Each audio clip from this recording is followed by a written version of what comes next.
Welcome, everybody, to Pseudo Short number 11. I am Josh Kiser, and I am joined today by Josh Haddix.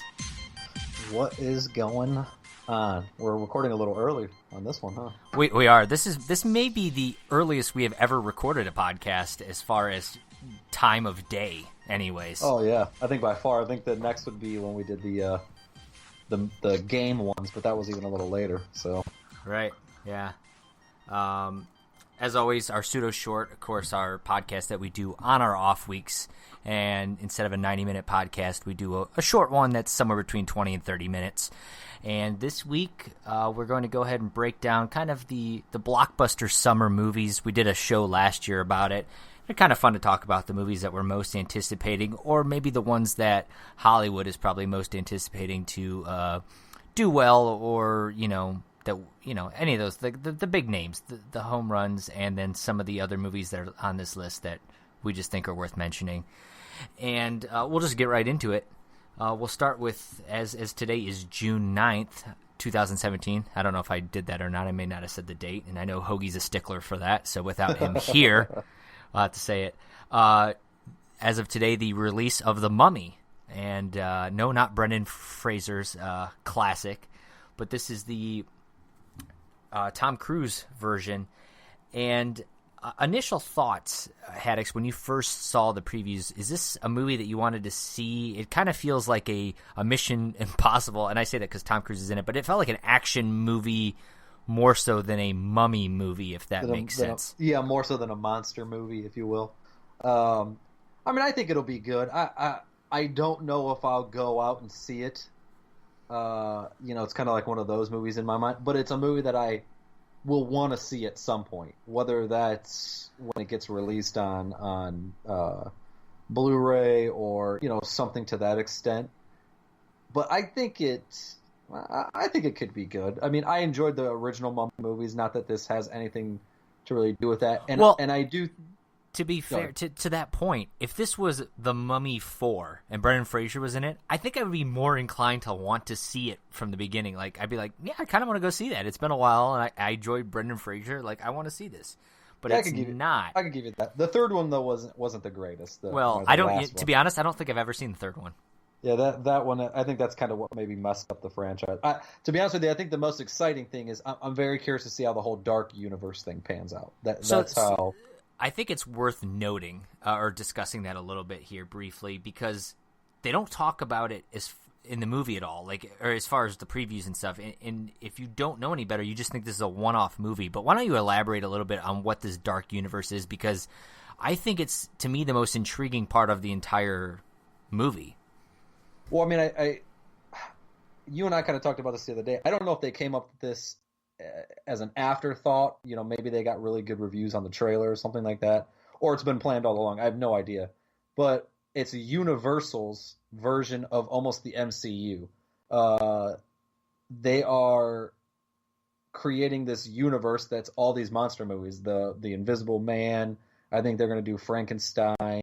There's a list. I can't remember everything on the list. There's a list of all the monster movies that they plan on making, and it will all be a part of the same universe. Now, I don't know if like Tom Cruise will pop up in some of these movies, or how, if they're going to do it exactly like Marvel, but they will all be in the same universe. So that could be kind of interesting.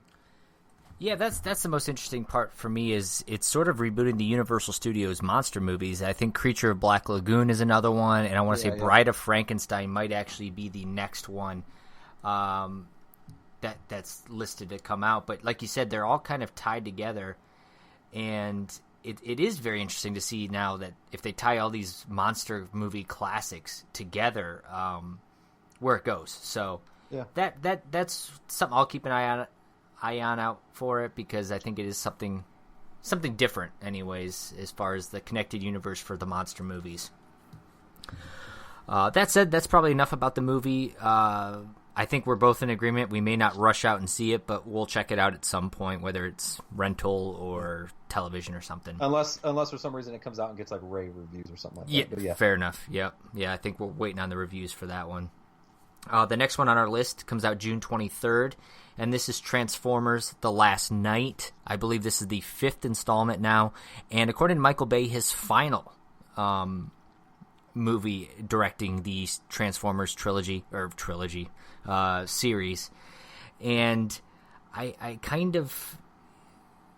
come from the end that I loved the first Transformers movie. I thought was amazing.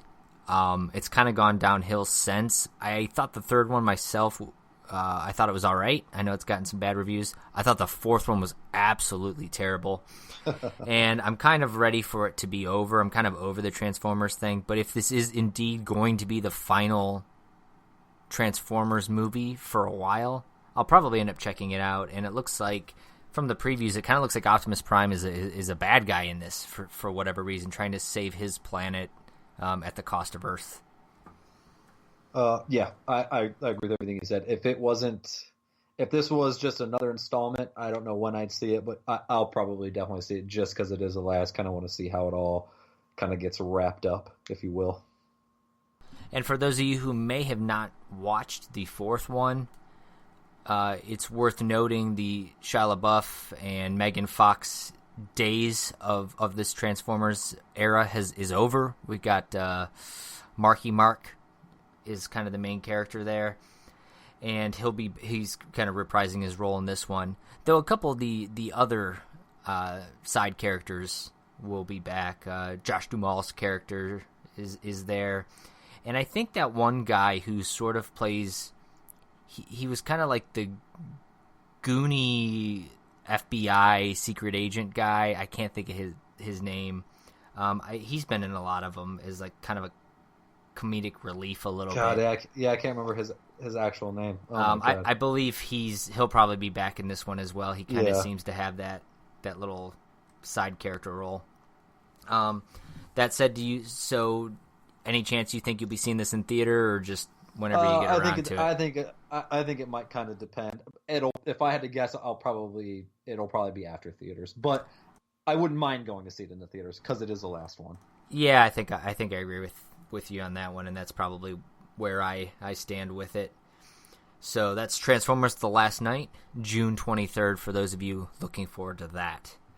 The next one on our list may be right at the top, if not the top for us as most anticipated movie. I don't think I'm out of line saying that. And that's July 7th's release of Spider-Man: Homecoming. Of course, this is Marvel, the MCU finally being able to do a Spider-Man movie. And you might be listening and saying, well, there's been like 1,000 Spider-Man movies. And that's fair, but this is the first one that Marvel's actually doing. Before, it was Sony having the rights to Spider-Man. Of course, with the recent release of Civil War, I say recent release, I think it was last year, but I think it was last year. that was Marvel and Sony first getting together and like working together to bring Spider-Man into the MCU that you're familiar with all these other Marvel movies. And now, off the success of Tom Holland's portrayal of Spider-Man there, you've got him in his own feature film. And what are your thoughts, Haddix, as far as, wanting to see this and going into the movie itself? I think this is, if you're a comic book fan, MCU fan, I think this is going to be like one of those must-sees. I think it's going to be really good.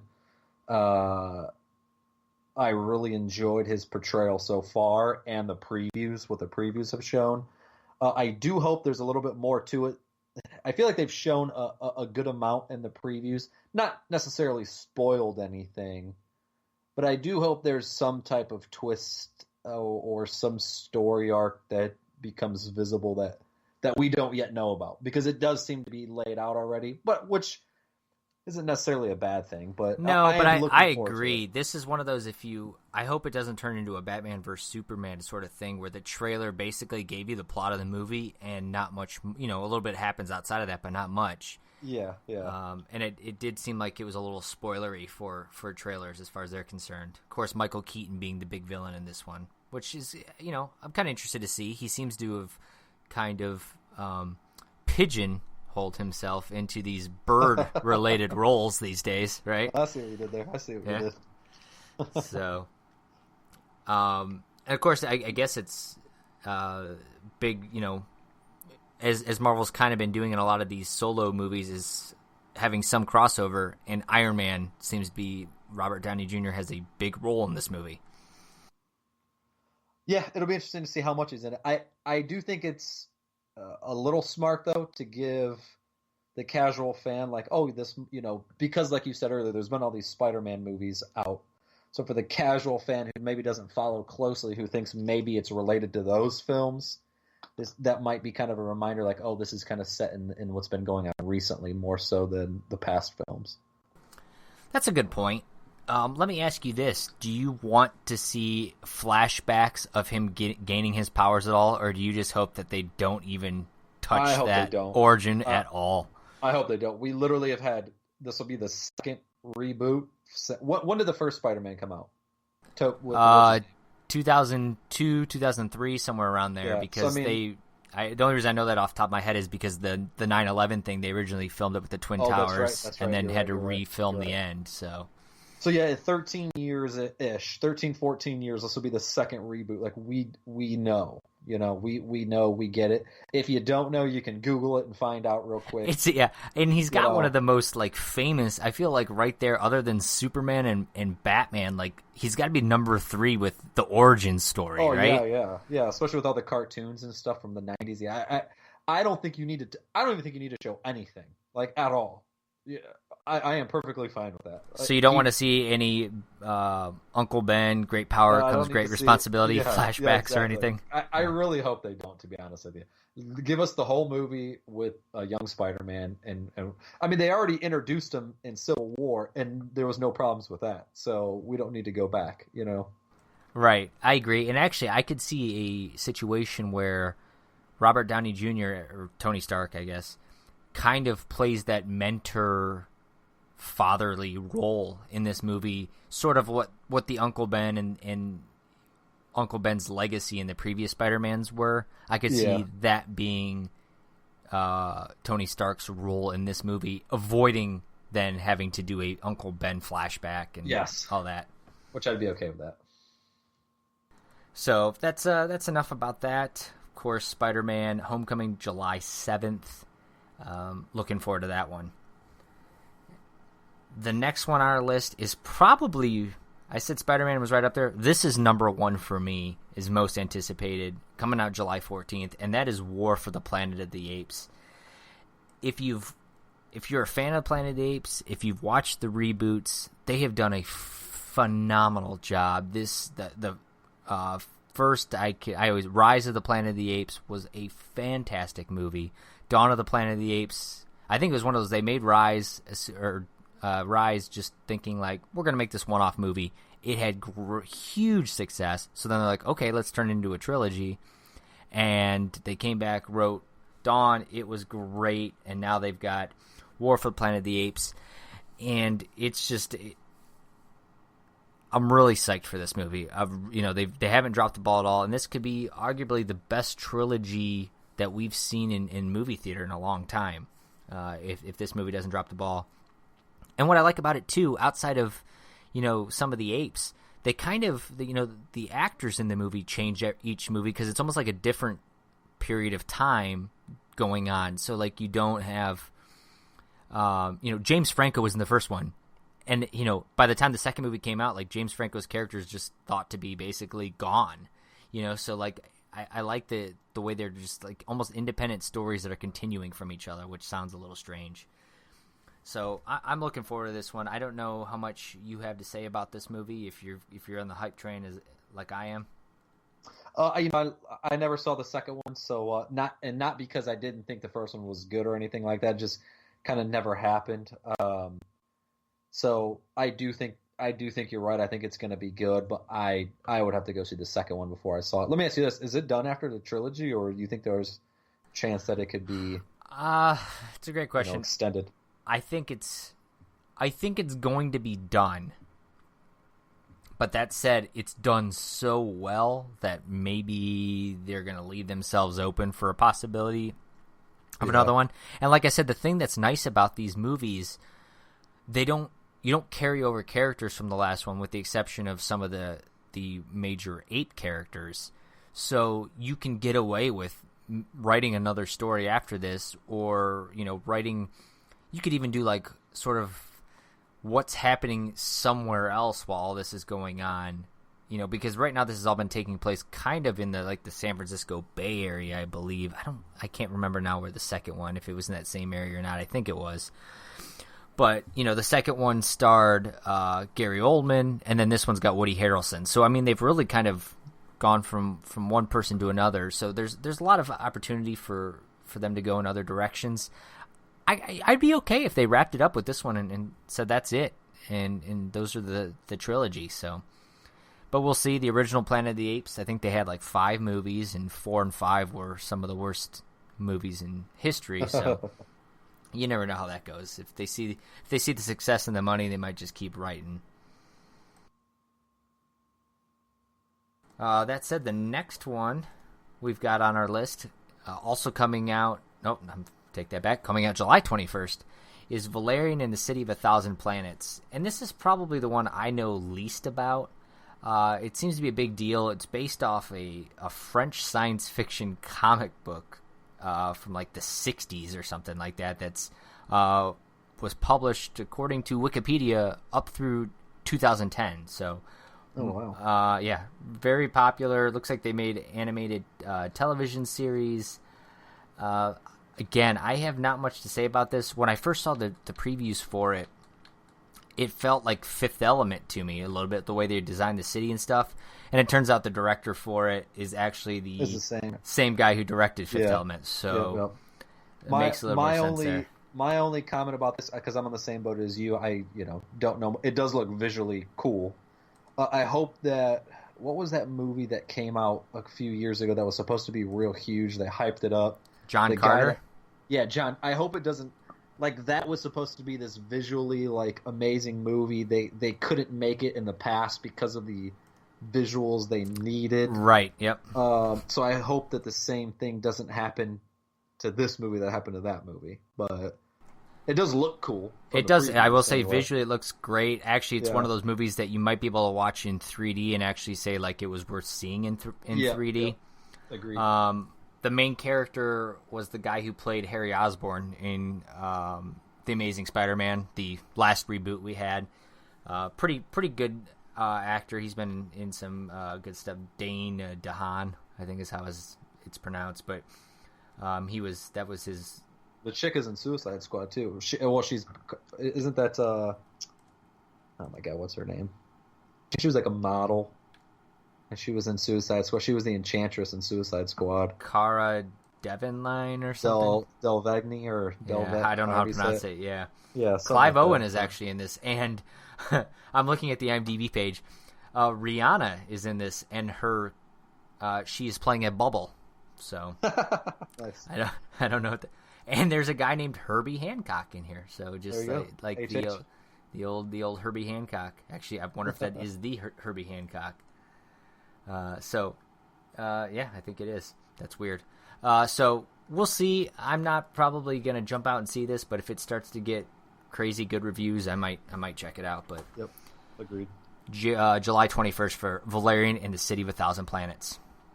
Also coming out July 21st, and will probably compete pretty hard and may even top it, Valerian that week, is Dunkirk.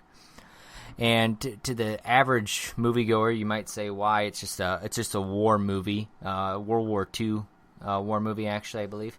But it's Christopher Nolan, obviously of the Dark Knight trilogy.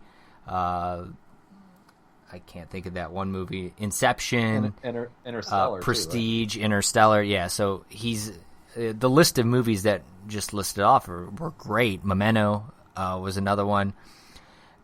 So Dunkirk seems a little different from what he's done previously in a lot of his. He kind of does those psychological sort of twist and thrillers and mind game kind of movies. For this to be a war movie, it's going to be interesting. But I know there's a lot of hype behind it because it seems I think he doesn't cut a lot of corners with his with computer graphics and things like that. So as far as a war movie, this might be the best timepiece war movie you'll have seen in theaters since maybe like Saving Private Ryan or something like that. So if you're a movie or you're like a war movie fan, Dunkirk might be the movie for you for sure. Yeah, I agree with that. I don't know. Those types of movies aren't really up my alley, but I could see this doing very well. I'd probably win a bunch of awards and stuff too. Yeah, I could see that being the Academy falling in love with that. Christopher Nolan, of course, seems to be untouchable these days with what he does, and deservingly so for the most part. I mean, I think he produced Man of Steel, and even then people just ripped Zack Snyder and didn't touch him. So people, I think, forget that Nolan had some creative say in that. Yeah. So we'll see. That is Dunkirk, July 21st.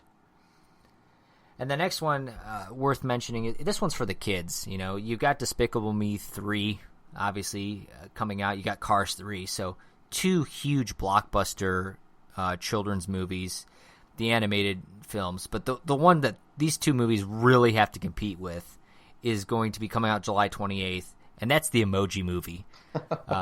If there's one that's going to win a bunch of Academy Awards this year, it's probably this one.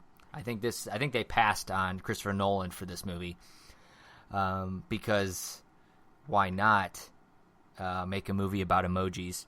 Yeah. Talk about getting on that hype bandwagon. And I feel like they're behind. Like, I feel like this should have come out like 2 years ago or something like that to be completely at the pinnacle of emojis. But that's true. I assume you've watched the trailers for this, right? Yes.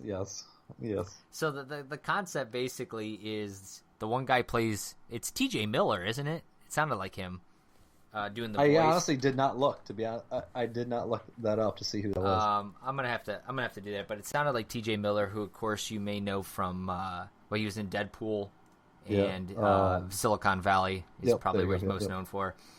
And yes, it is. He plays the main character. Oh, Anna Faris actually is in this.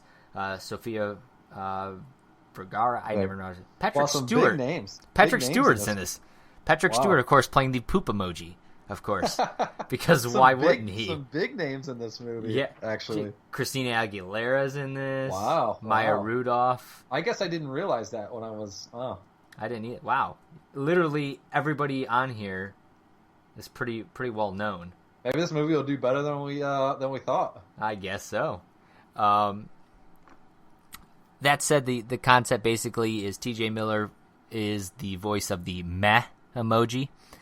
And some guy wants to text his girlfriend from his phone the meh emoji, or not his girlfriend, a girl he likes, and meh has too many feelings and screws up the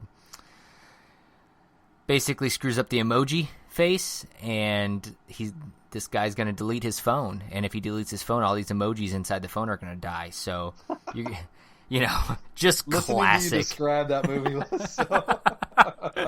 I mean, if that doesn't scream Academy Award winner for Best Animated Feature, I wonder how much they plan on making off this movie. You know what I mean? Like, do you go into it just like, we're gonna sell to kids, we're gonna make a bunch of tickets off of families, kids going, or do they honestly think that this might make a bunch of money?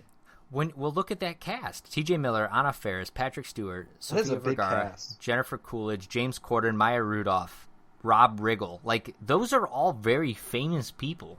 Yeah, that's true. Like, that's true. They must be planning on doing, making something out of it. And but like I said, Cars 3 and Despicable Me 3, like, you've got your kids' movies for this summer that are gonna just kill. So I guess they're hoping that they can jump off of that. But so yeah, if emojis are your thing, this might be the movie to see.